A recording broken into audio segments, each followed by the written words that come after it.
Vamos abrir as nossas Bíblias lá no livro do profeta Jeremias. Livro do profeta Jeremias, capítulo de número 33. Eu farei a leitura dos versículos 14 a 16.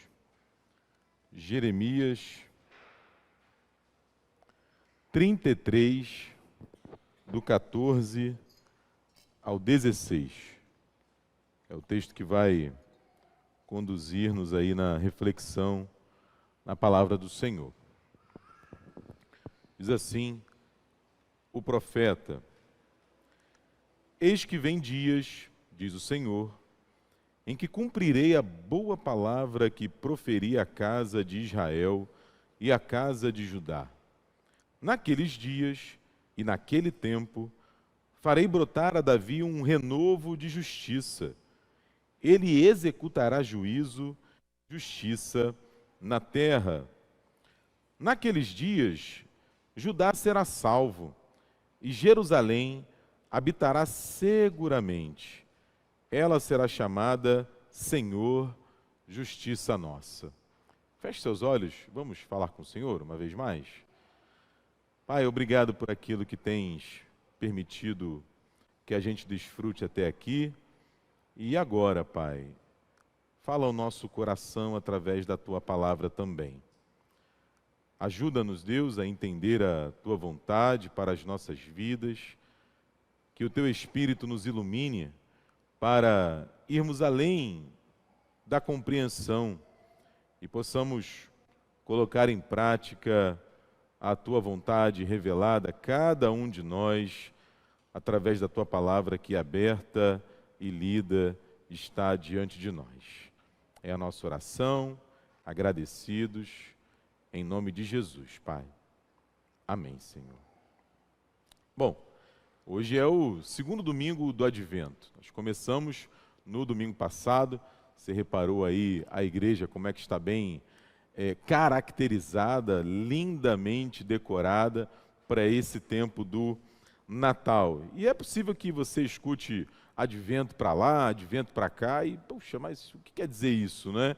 Advento é uma palavra de origem latina que significa vinda, chegada.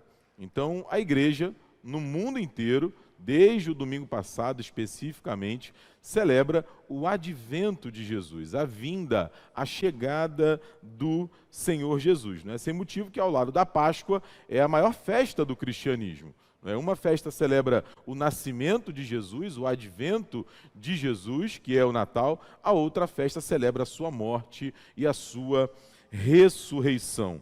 Agora, algo que muitas vezes a gente ou se esquece ou não dá aquela devida atenção, é que o Natal não fala apenas do primeiro advento. Não fala apenas do primeiro nascimento de Jesus. Não é apenas um olhar para o passado, para a gente resgatar a história e trazer algum sentido daquele passado para a nossa vida hoje. Não, em absoluto. Não é? O Natal e o Advento falam também da segunda vinda de Jesus ou segundo advento.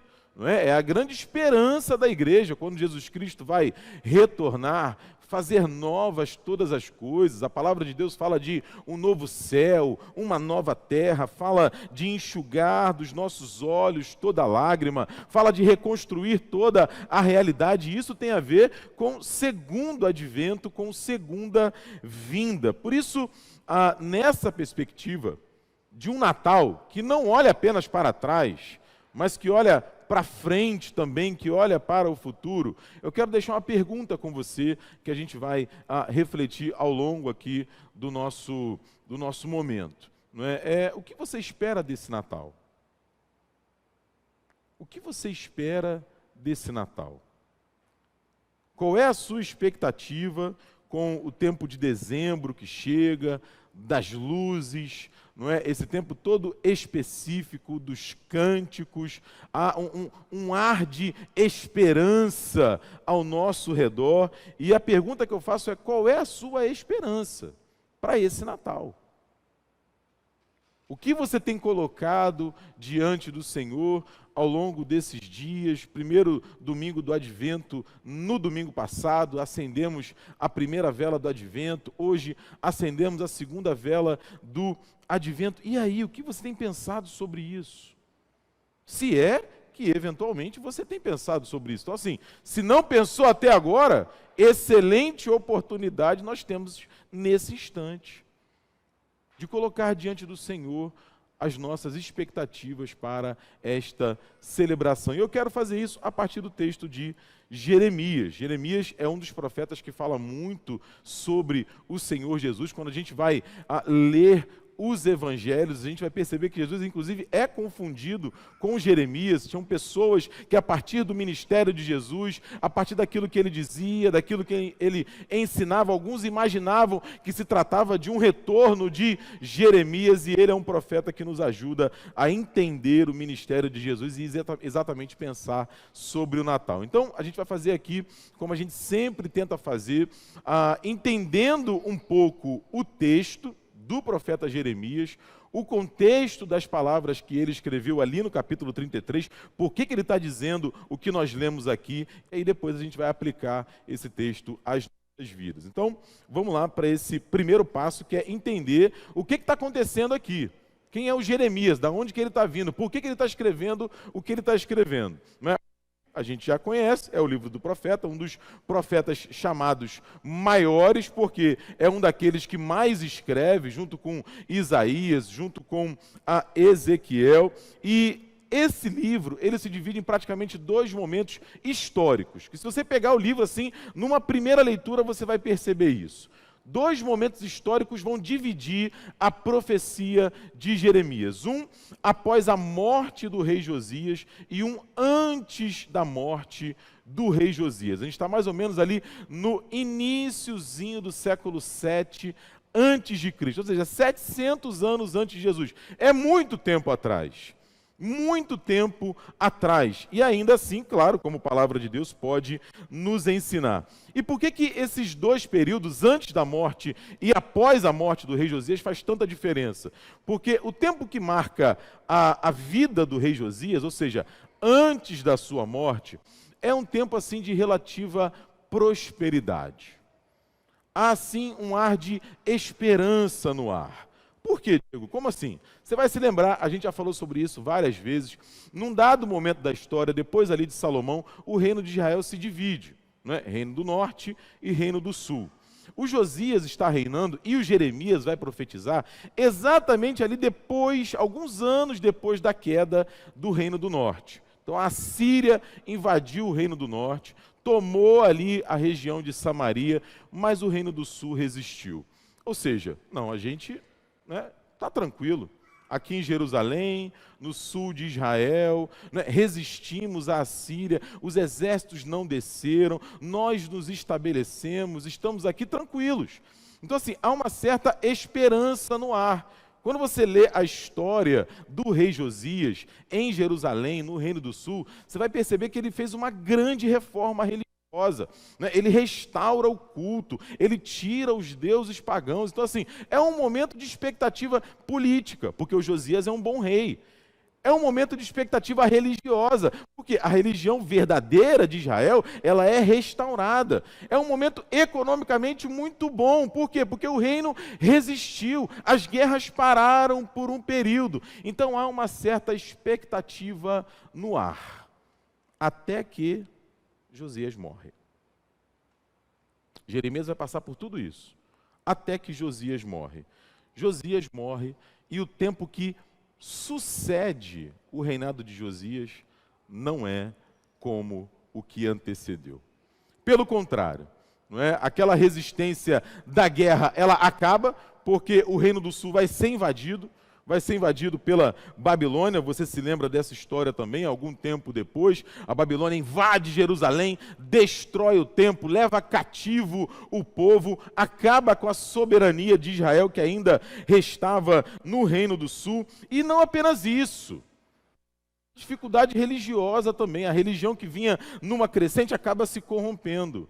A política, não precisa nem falar, não é? É destruída pelos invasores externos, não é?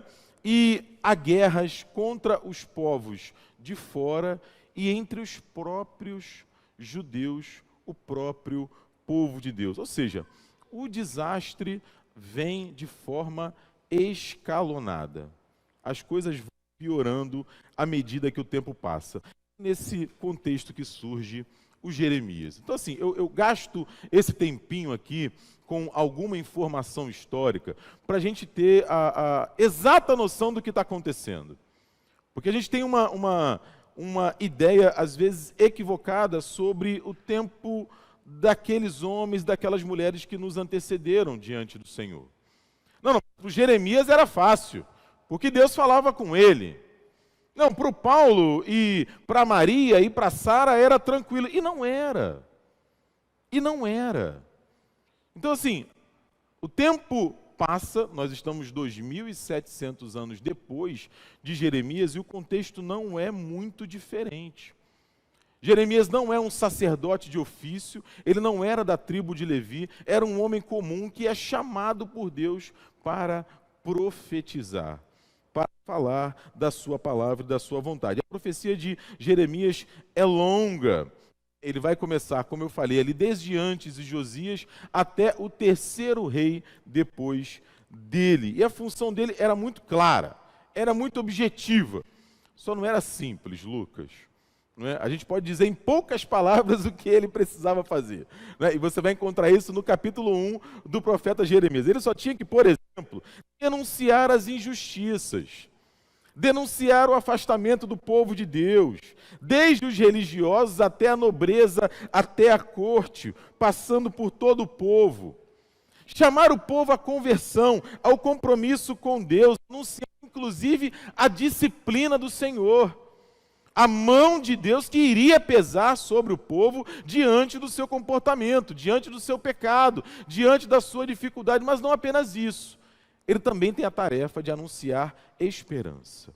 De anunciar esperança. Então, assim, se a gente pudesse colocar em poucas palavras a função do Jeremias, a pregação dele, o ministério profético dele era de disciplina, de arrependimento, mas também de consolo e de esperança. Eu gosto muito da versão de A Mensagem, a gente sempre compartilha aqui aquela tradução que o reverendo Eugene Peterson propõe. E o capítulo 1, os versículos 9 e 10, se você quiser acompanhar da sua Bíblia aí, você pode fazer isso. O Eugene Peterson traduz assim, não é? Deus falando para o Jeremias. Veja, Jeremias, acabei de pôr as minhas palavras na sua boca. O profeta é literalmente a boca de Deus para o povo. Jeremias, você viu o que eu fiz? Eu dei a você uma tarefa a ser realizada entre nações e governos, num dia marcado no calendário. A sua missão, Jeremias, é arrancar e destruir, despedaçar e demolir.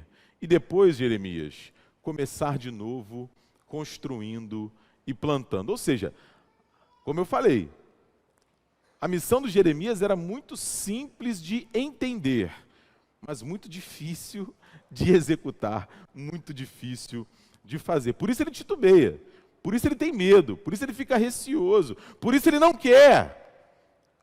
Mas Deus fala, ó, eu sou com você.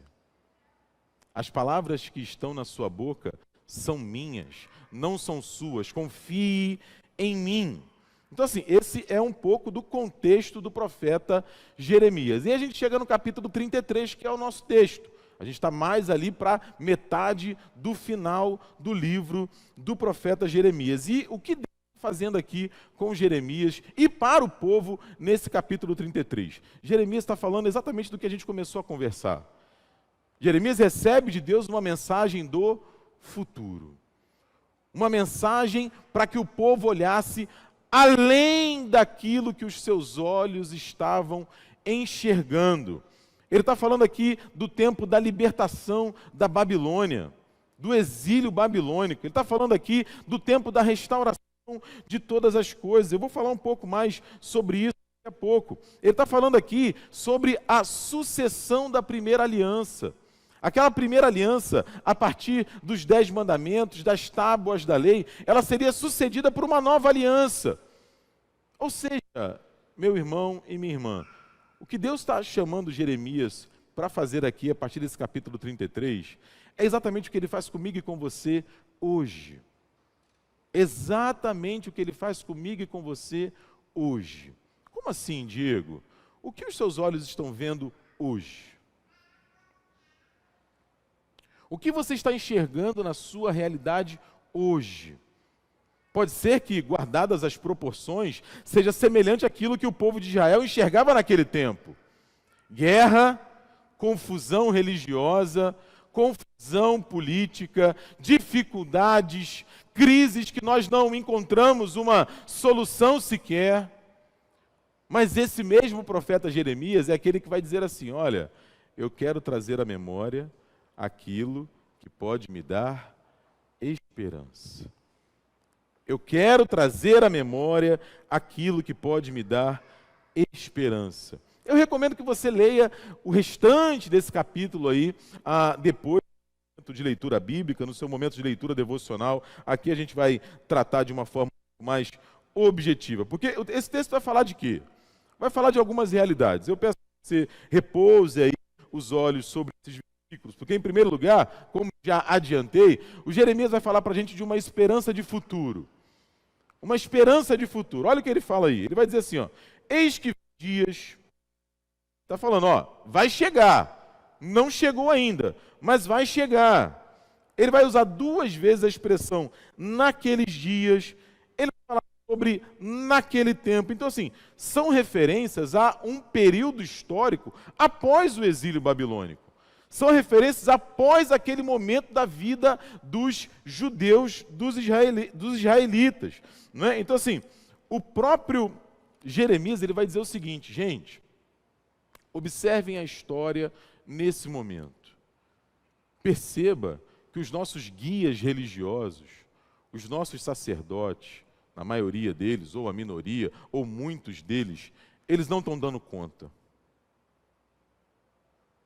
Gente, olhe para a história agora. Nós estamos aguardando há mais de 500 anos, ou 400 anos, mais ou menos, um soberano, um rei semelhante a Davi, que vai tentar, pelo menos, nos guiar, nos orientar com justiça. Mas isso até agora não aconteceu. E aí Jeremias fala assim: mas tenham calma, porque Deus vai cumprir a sua palavra. Vai vir o dia em que Ele vai cumprir a sua palavra sobre Israel e sobre Judá. E é interessante porque passa o tempo de Jeremias e essa esperança permanece. A gente chega no tempo de Jesus, Jesus ressuscita, e a gente encontra esse texto ali em Atos, no capítulo 1, quando os discípulos ficam ali maravilhados, vendo o Cristo ressurreto. Uma das perguntas que eles fazem para Jesus é: Senhor, Senhor, é agora? É agora que o Senhor vai restaurar a glória de Israel? É agora que o Senhor vai reinar sobre nós, semelhante a como Davi reinava? Então, assim, a esperança do povo no tempo de Jeremias, a esperança do povo nos tempos de Jesus, a minha esperança e a sua esperança hoje, muitas vezes continua residindo sobre homens e mulheres que vão resolver as nossas dificuldades. Esperança que tem relação com a fé, com a religião, com homens e mulheres de Deus. Esperança que tem a ver com a política, com a ideologia. Homens e mulheres que, quando assumirem o poder, aí sim resolverão as nossas crises, resolverão as nossas dificuldades. E o tempo vai passando e o povo de Israel está vendo que as coisas não se resolvem. E a palavra que Jeremias traz é assim, ó: calma. Calma, não perca a esperança. Mas espera aí, Jeremias, as coisas só pioram. Nós não temos um sacerdote bom, nós não temos um religioso bom que nos guie e nos oriente. Mas Jeremias, espera aí, nós não temos um governante bom, nós não temos um governante que nos guie, que nos oriente. E Jeremias diz: calma, calma. Porque além de uma perspectiva de justiça, ele fala aí de um renovo de justiça. E aí a gente já começa a entender um pouco melhor do que o Jeremias está falando. Do que Jeremias, inspirado por Deus, está falando. A gente sabe que justiça, não é, é uma das marcas dos profetas. Todos os profetas, em alguma medida, vão falar sobre justiça, e a justiça de Deus. E uma justiça de forma muito prática. Por exemplo, se você for ali em Jeremias, no capítulo 22, no versículo 3, o próprio Deus vai dizer através de Jeremias: executem o direito e a justiça, livrem o oprimido das mãos do opressor, não oprima o estrangeiro, não oprima o órfão, não oprima a viúva, não faça violência, não derrame sangue inocente nesse lugar. Ou seja, é esperança para um povo que, ano após ano, geração após geração, se vê vilipendiado, desiludido, sofrido, mas há uma promessa. Há uma promessa de um renovo de justiça que vai brotar. E é interessante, porque, como eu falei, naquela época, e ainda hoje, muitos de nós, o povo imaginava que, assim, um homem ou uma mulher poderia resolver isso, um homem ou uma mulher comum. E é interessante que o último rei ali do período de Jeremias se chamava Zedequias. E aí Zedequias, o significado do seu nome é: o Senhor é a minha justiça. Só que o Zedequias não consegue fazer justiça. Pelo menos não como o povo esperava, não é? O Zedequias não mantém a paz, ele não salva o seu povo. Na verdade, não é? Ele ignora a mensagem de Jeremias. Ele não acolhe a mensagem do profeta. E a gente chega nos versículos 15 a 16. E a gente percebe que a promessa de Deus vai além de Zedequias, vai além de Jeremias.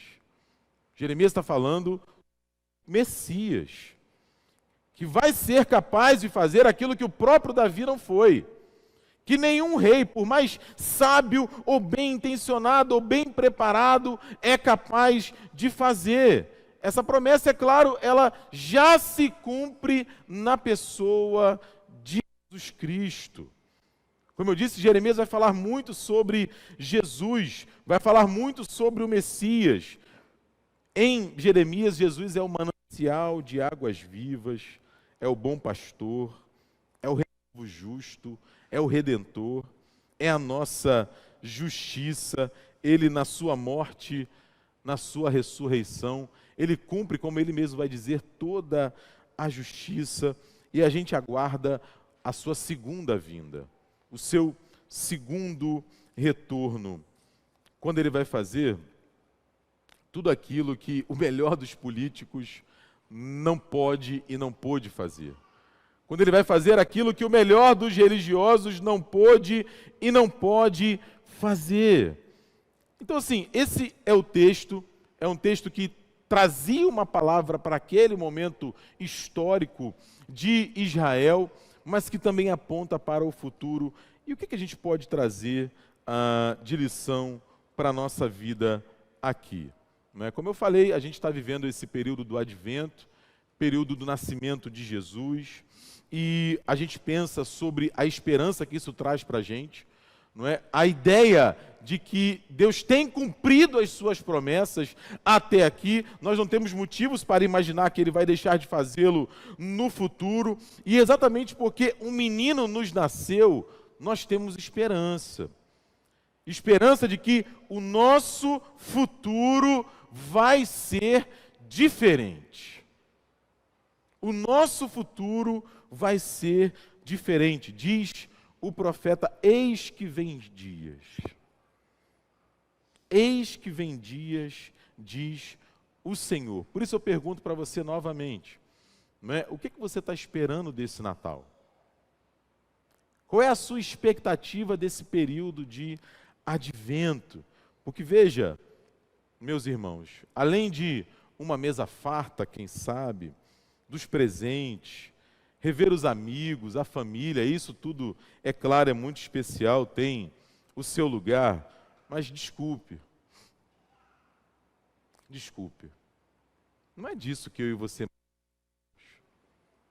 não é de mais um eletrônico, por mais legal que ele seja, não é mais uma roupa, mais um sapato, mais um presente, por mais na moda que eles estejam, não é mais um carro, mais uma casa, mais uma viagem, nada que eu ou você possamos alcançar com o nosso dinheiro, com a nossa capacidade, não. E de repente o nosso coração está pesado por causa disso nesse momento. Porque sonhamos ao longo do ano com algum bem material, com alguma experiência que a gente pode comprar ou adquirir, quando na verdade não é isso que a gente precisa nesse Natal. Ainda, eu repito, que seja muito bom, que tenha o seu valor. Mas o que eu e você realmente precisamos nesse Natal é aquilo que o Jeremias trouxe para o povo, através da palavra de Deus. Uma esperança de futuro. Uma esperança de futuro que tem nome: Jesus Cristo, que já cumpriu parte dessa promessa que para o Jeremias era apenas uma expectativa, porque ele já nasceu, ele já cresceu em graça e sabedoria, ele já foi obediente até a morte e morte de cruz, a morte não pôde detê-lo, ele ressuscitou. Ele enviou o seu Espírito que habita em mim, que habita em você. É isso que eu e você precisamos preservar nesse Natal.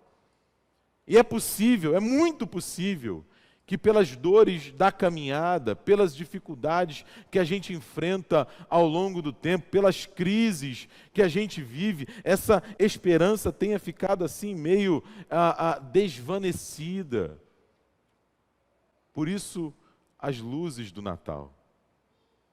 É interessante, o Tim Keller, um pastor presbiteriano, que a gente está sempre conversando aqui, ele tem um livro que chama O Natal Escondido. Não sei se você já viu esse livro.